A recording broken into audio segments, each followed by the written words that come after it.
The Enchanted Union, the Maiden and the Masquerade. In a peaceful village nestled within the lush forest of Nigeria, there lived a kind-hearted maiden named Adaora. Adaora was known throughout the village for her enchanting voice, which flowed like a gentle river and could calm even the fiercest tempest. Her songs were so beautiful that the villagers would gather by the riverside just to hear her sing. Birds perched in nearby trees, captivated by the melodies that danced through the air. Adaora had smooth, dark skin that glowed under the sunlight, sparkling eyes filled with curiosity, and hair that flowed down her back in thick, glossy waves. One day, as Adaora sang by the river, a mysterious figure emerged from the shadows of the forest. His presence was both captivating and unsettling, a being wrapped in vibrant, flowing robes and wearing a mask that shimmered with intricate patterns and colors. This was Eze, a spirit from the enchanted world beyond, drawn to Adaora's voice like a moth to a flame. Though she had heard tales of spirits and masquerades from the elders, Adaora felt an inexplicable connection to Eze, one that transcended fear or doubt. Eze spoke with a voice that was as melodic as Adaora's, resonating with an ethereal quality that seemed to echo through the forest. He introduced himself cautiously, respecting the thin veil that separated the human world from his own. To Adaora's surprise, they quickly fell into a deep conversation, sharing stories of their lives and the wonders of the forest around them. Eze spoke of the spirit world, a realm filled with magic and beauty, where the natural and supernatural coexisted in harmony. Days turned into weeks, and Adaora and Eze's bond grew stronger. They met secretly by the river, under the canopy of the ancient trees. Eze would tell Adaora tales of his adventures in the spirit world, of the creatures he had met and the lands he had seen. Adaora, in turn, would sing him songs about her village, her people, and the dreams she held in her heart. As they spent more time together, Adaora found herself falling in love with Eze, despite the warnings of her elders and the strange, magical world he belonged to. One evening, as the full moon cast its silver light across the forest, Eze took Adaora's hand. "Adaora," he said softly, his eyes shining behind his mask, "I have grown to care for you deeply.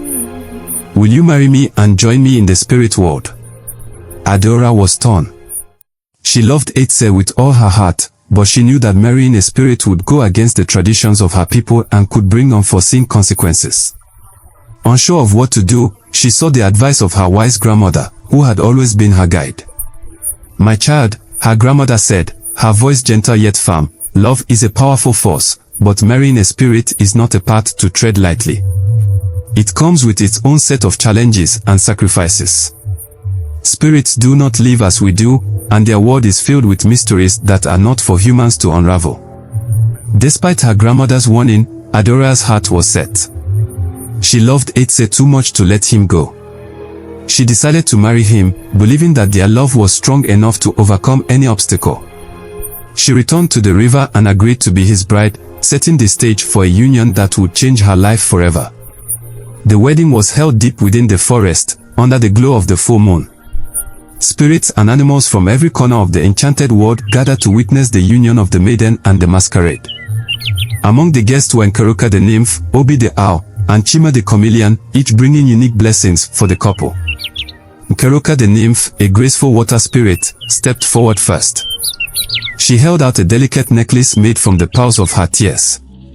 "This necklace," she said, placing it around Adaora's neck, "will bring you hope and courage in times of despair. Remember, the best is yet to come."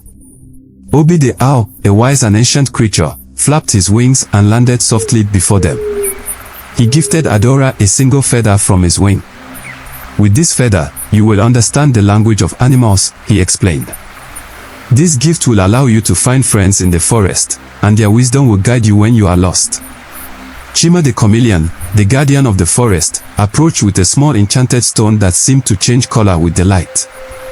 "This stone symbolizes adaptability and support," he said. "It will ensure that you and Eze always find safety and comfort, no matter where you go."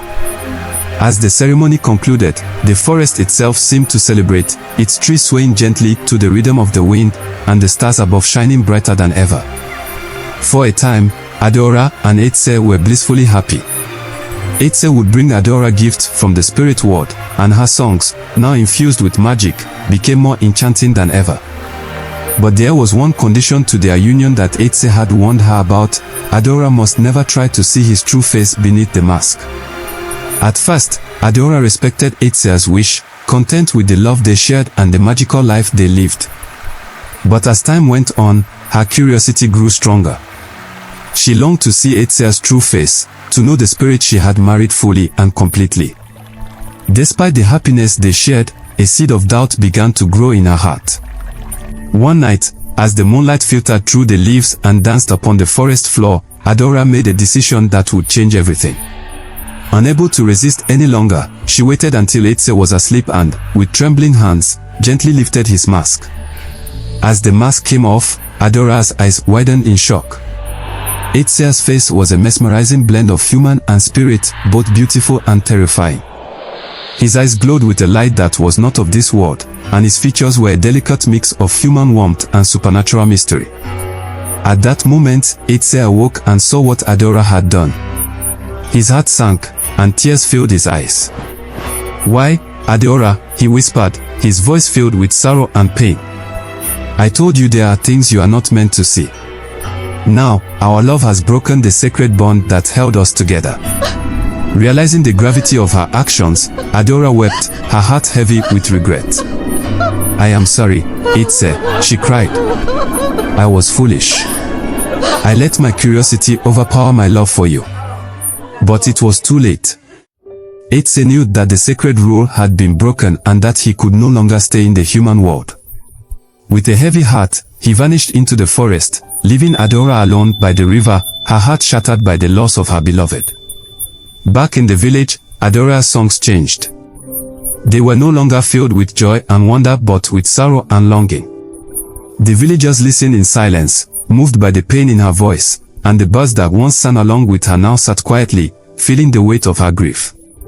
Meanwhile, Eze returned to the spirit world, a place of wonder and enchantment where the natural and supernatural lived in harmony. Here, Eze resumed his role as a guardian, ensuring the balance between the human and spirit worlds. The spirit world was centered around an ancient forest, its trees tall and majestic, their leaves shimmering with a soft, ethereal glow. The air was filled with the sounds of magical creatures and the rustling of leaves that seemed to whisper secrets of old. Eze continued to interact with the magical beings of the forest, including Keruka the nymph, Obi the owl, and Chima the chameleon. Each offered their support and wisdom, helping Eze navigate the complexities of the spirit world. Though separated from Adaora, Eze's love for her remained strong. He often watched over her from afar, sending subtle signs of his presence, a soft whisper in the wind, a sudden bloom of flowers by the river, a song sung by the birds that echoed the melodies they once shared. And so, the tale of Adaora and Eze became a legend, passed down through generations. It was a story that spoke of the power of love, the importance of trust, and the consequences of letting curiosity overpower caution. The villagers learned from Adaora's story, cherishing the lessons of love and trust, and the enchanted forest continued to thrive, its magic a testament to the enduring bond between the human and spirit worlds. Though Adaora and Eze were separated by realms, their love lived on, a reminder that some bonds are too strong to be broken, even by the barriers between worlds. The end. Thank you for watching this mystical journey of love and mystery. If you enjoyed the story, please give us a thumbs up and share your favorite moments in the comments below. We'd love to hear your thoughts. Don't forget to subscribe and hit the notification bell so you don't miss out on more enchanting tales. See you in the next adventure.